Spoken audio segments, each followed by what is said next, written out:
Cinderella, shouted her stepmother, looking up for a letter. Come and clean my bedroom at once. Yes, stepmother, Cinderella called from the kitchen, where she was making lunch. Her stepsister had ordered their usual revolting dishes. Well, if made the sausage truffle, Cinderella thought to herself. The cabbage and custard pie will just have to wait. She picked up her broom and made her way to the stairs, but her stepsister were blocking the way. What's little Cinder's doing today then? Teased Griselda. She's sweeping away cobwebs like a servant, sneered Grimella. Get on with it then, servant girl, said Griselda. Just then, Cinderella's stepmother approached. Griselda, Grimella, she cried.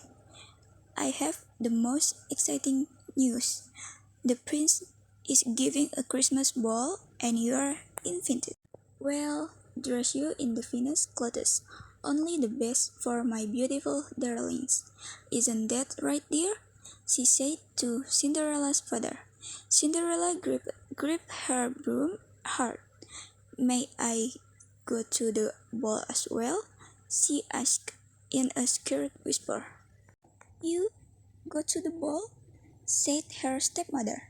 You must be joking. You belong in the kitchen. Cinderella turned to her father, but he coughed and looked away. He's too scared of stepmother to help me, thought Cinderella. If only I could go to the ball. Well, be the most beautiful girls there, chorused the stepsisters.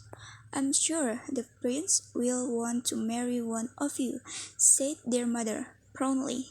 Now, Cinderella, she went on, as a special treat, and since it's nearly Christmas, yes, Cinderella cried, you may help Griselda and Grimilda choose their dresses. All that week, bootmakers, dressmakers, wigmakers, and hairdressers streamed through the door. Cinderella tried to make her stepsister look as pretty as possible. It wasn't easy. Grimella wanted to wear a hat decorated with stuffed birds. Griselda chose a lime green dress with yellow spots. What about feathers rather than stuffed birds, Grimella? Cinderella suggested politely, and Griselda, I think the yellow dress suited you better. What would you know? Said Grimelda. But you might be right. We must look grander than everyone else. Sew on lots of rubies and ribbons. Cinderella worked all day and all night, putting the finishing touch to their outfits. At last they were ready. Cinderella's stepsister gazed at themselves in the mirror. Don't we look gorgeous? They shrieked. We'll be the finest ladies at the ball. Oh my Tinkerbells, you look wonderful, their mothers gasped. Let's go, the coach is here. Cinderella, put up the Christmas decoration while we are gone. The front door was opened. There was a swish of skirts and a blaze of cold air. Then Cinderella was left alone. As she struggled with the Christmas tree, tears blurred her eyes. Oh, she sobbed, getting tangled in tinsel. I wish I could go to the ball. A loud crash in the chimney made Cinderella look up. There, in the fireplace, covered in soot, was her godmother. Godmother Felicity, cried Cinderella.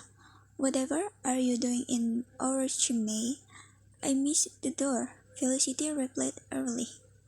But I haven't seen you since I was 10, said Cinderella. I've been with Sleeping Beauty, my other good child, explained Felicity.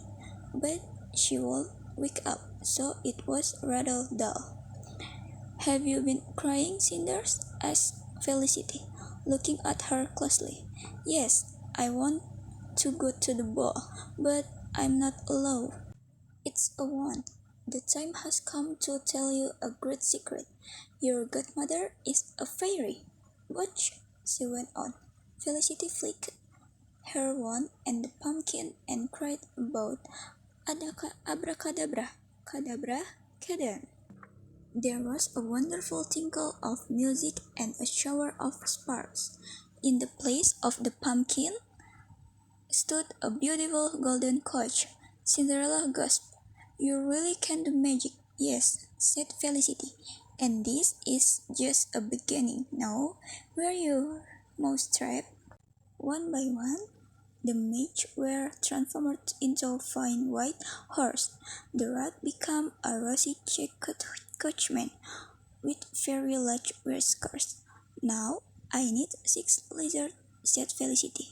I expect there'll be some behind your watering can." "There are," said Cinderella, handing them to her godmother. In a flash, the lizard became footman. Felicity touched Cinderella with her wand. A moment later, her rags turned into a dazzling dress of gold and silver. On her feet was a perfect pair of little glass slippers. "There's just one problem," said Felicity. "You must leave before 12. On the last stroke of midnight, my magic will begin to fade." "I promise," Cinderella replied. When Cinderella entered the ballroom, everyone fell silent. Then slowly a whisper went around the room. A voice next to Cinderella almost made her jump. It was the prince.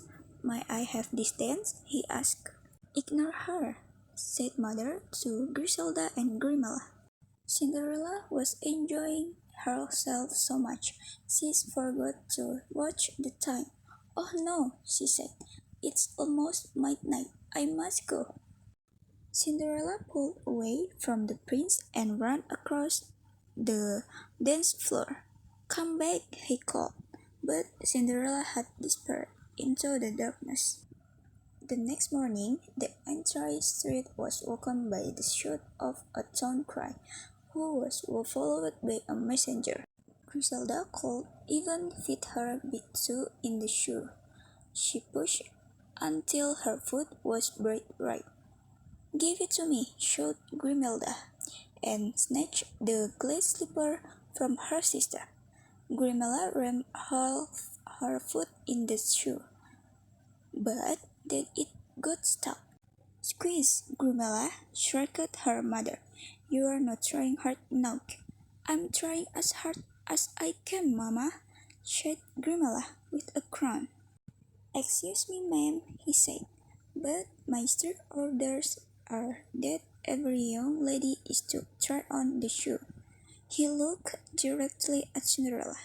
"She's just a servant. You needn't bother with her." Cinderella tried on the slippers. "Oh, Papa," said Cinderella. She walked over to the messenger and slipped on the shoe. It was a perfect fit. "I would have searched my kingdom for you," he said. "Will you marry me?" Cinderella smiled. "Oh, yes," she replied.